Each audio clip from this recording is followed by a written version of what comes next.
How to change your Pinterest password and keep your account secure. In this quick Pinterest tutorial, I'll show you exactly how to update your Pinterest account password in just a few simple steps. To get started, open the Pinterest app on your phone and sign into your account if you haven't already. Once you're on the Pinterest home screen, tap on your profile icon in the bottom corner. After that, tap on your profile picture again and tap Settings icon on the right corner. Now, scroll until you find Account Management and tap on it. Inside Account Management, select Password. You'll now see the option to change your Pinterest password. Enter your new password in the first field. For better account security, try using a strong password that includes a mix of uppercase and lowercase letters, numbers, and special characters. Once you've entered everything correctly, tap Done to save your changes.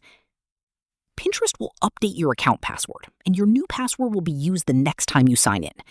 If you're logged in on multiple devices, you may need to log in again using the new password. And that's how to change your Pinterest password quickly and securely. If you found this Pinterest password tutorial helpful, be sure to like the video and subscribe for more Pinterest tips, account settings guides, and easy how-to tutorials.